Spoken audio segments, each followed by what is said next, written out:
With the introduction of Omnimovement in Black Ops 6, Call of Duty movement has never been faster. It's the latest continuation of a trend that really started with Warzone and Modern Warfare in 2019. Operation Get the Zoomers Back from Fortnite. The plan was simple. We'll go full Cartoon Network with the art style, and we'll cater to the short attention span, social media scrolling brain of the general public. Make the movement as fast as we can possibly get away with.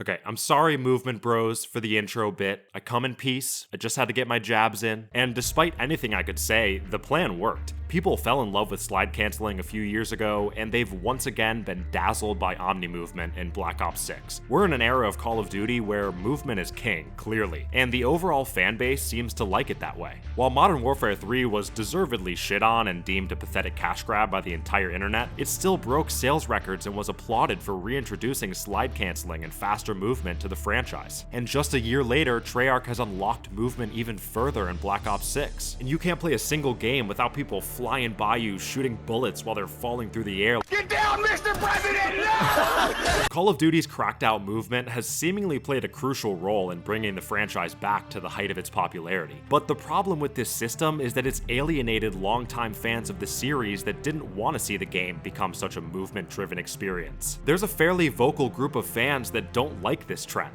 Guess which side I'm on? A group of fans that relish the game flow of the older CODs, which was more about tactical map control and holding power positions versus the ultra-aggressive rushing style of modern COD. Call of Duty has assuredly lost some customers as they've moved further and further towards being a movement shooter, even despite their sales numbers. So why is movement such a heated debate in the COD community, and how can we end that debate once and for all? It's funny that this entire movement debacle so closely mirrors the sprint debate that has dominated the Halo community over the past 10 years, the difference being that Call of Duty is still alive and well, and Halo is a zombified corpse of an IP doing a weekend at Bernie's in Microsoft's basement. But from a gameplay perspective, sprint and Omni-movement is essentially the same discussion. On the one hand, people just don't like the combat speed of the new games. The gunfights themselves are really twitchy, and COD doesn't feel as methodical and intensely paced as it once did. Now it's just go, go, go, 24/7, 365. That feeling is exacerbated by the map design, more specifically their size. Most of the maps you're playing on in any modern COD game are either remakes of old maps or really small new maps. Paired with the movement we see today, maps from older games don't play the same way.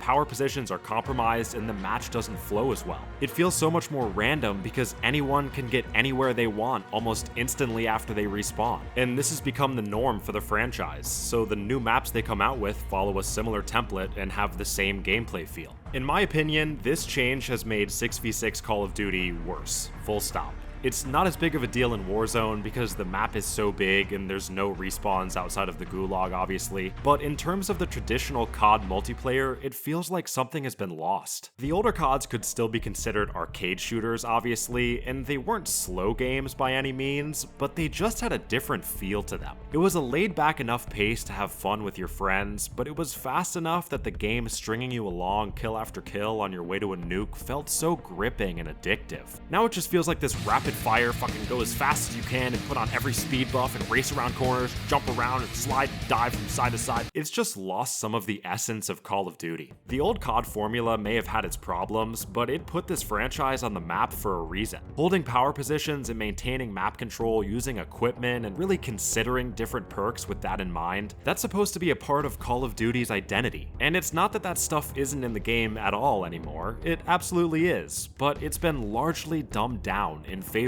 of balls to the wall movement. The 3-lane map transition started us down this path, and Omni-movement is the final nail in the coffin. It's just a different game now. But regardless of what I and some of the more OG fans think of this new movement system, it seems like it's here to stay. If you're a fan of movement shooters, this is probably your new favorite game. And the last few CODs that have included movement systems like these have sold out the ass. Even the pitiful Modern Warfare 3 was one of 2023's best-selling games. Black Ops 6 is sure to sell tens of millions of copies on top of the millions that try it on Game Pass. But if you're Activision and Xbox, are you really comfortable leaving money on the table here? There are a lot of fans that love slide canceling and Omni-movement, but based on overall community sentiment, it seems like there's also a lot of people that don't. I'd be willing to bet that there are millions of people that have abandoned the COD franchise over the past 5 years for this exact reason. It's feeling more and more like the release of Warzone was a pivot point for Call of Duty, and with that, they've finally lost a ton of OG fans who were holding on by a thread throughout the 2010s. But luckily for Activision, there's not one, not two, but 3 solutions that can be explored to solve this issue for COD fans. The first and most effective is for everyone to say fuck this game and play Skyrim instead.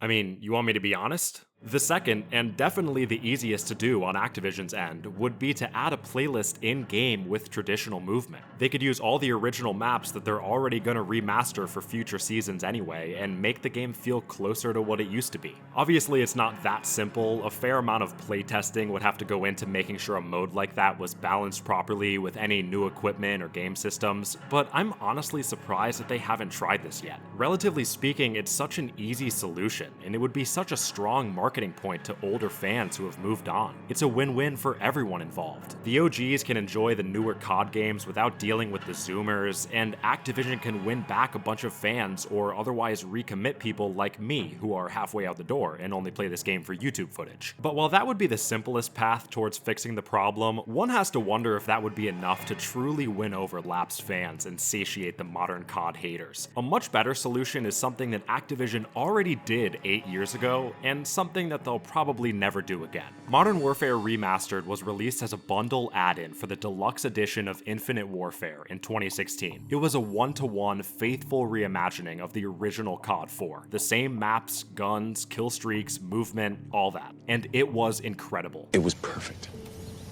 Perfect. It came at an incredibly important time for the franchise, and it stands as the only time that Activision has remastered the multiplayer portion of an older game. They would go on to remaster the original Modern Warfare 2's campaign, but not its multiplayer, a decision likely made to avoid the game cannibalizing their primary multiplayer audience. This is speculation, of course, but it would make sense that Activision wouldn't want to be developing 2 games at once and splitting their player base. It's a lot more money and work, and they don't want players running away from the live service modern CODs into the loving arms of Black Ops 2 Remastered. But with the sales of modern CODs being where they are, is that really the right way to be thinking about this? These games are generating over $1 billion each in sales alone. They make 3 times that in microtransactions. Their newer titles likely cost at least a few $100 million each to develop, but the Call of Duty franchise at large is raking in cash. In the current video game market, with how many gamers there are in the world eager to jump into new games at all times, are we really gonna say that one-to-one remakes of the older games wouldn't sell tens of millions of copies each? And if they really wanted to, they could even do their own battle pass and microtransactions in the remakes. I know that we recoil in fear at the sound of that, and trust me, nobody hates MTX bullshit more than I do, but if they kept it reasonable and didn't go full Nicki Minaj, and it was either we have that shit in the remakes or we don't get the remakes at all, I deal with the MTX bullshit. The most important thing is the gameplay. I want a COD that plays like old COD. True one-to-one remasters would almost assuredly bring back millions of fans, even if the game had a battle pass and a store.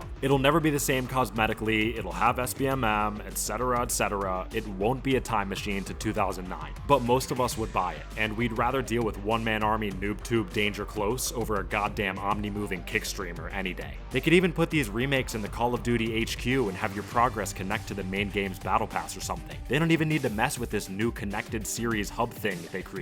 And that's not to mention that there's already somewhat of a precedence for this type of release cadence in this company specifically. It's the path that Blizzard took with World of Warcraft. Realizing that their older fans just wanted to play Classic WoW, they gave them what they wanted, and now they run retail and Classic WoW concurrently. People have their issues with Classic WoW at this point in 2024, but it was ultimately a great solution to a complex problem. How do we give 2 different groups of fans a product they'll enjoy? Just sell 2 different products. Obviously, the Activision brigade of Call of Duty support studios couldn't handle supporting a new game release and heading up an entire remaster every single year, but releasing COD 4 through Black Ops 2 remasters every few years would go a long way towards satisfying older fans of the series. I feel like a lot of OG fans would be happy with a slowly expanding catalog of faithful remasters that's fleshed out over the years. Or better yet, pull a Halo Master Chief collection. Don't even remaster the games, just combine them all as is into a single collection and we'll play that for the next next 10 years like we do with MCC. That's the million-dollar idea right there, the Black Ops collection. Just the same exact games with updated servers safe from DDoS attacks, all in one place. It's too easy. COD is not exactly struggling financially, but the franchise not taking care of its veteran fans is a weird oversight that I can't really understand. You would think that they'd want to throw the older fans a bone at some point, and it seems like a lot of people have given up all hope that the series will ever look like the one they fell in love with again. But it doesn't have to be that way. Activision can have its cake and eat it too, and us fans can get that hit of nostalgia we're always scrounging for. With the revenue that Call of Duty generates, they could easily cater to both groups of fans. So based on all that information, we can reasonably deduce that they will do everything but cater to both groups of fans.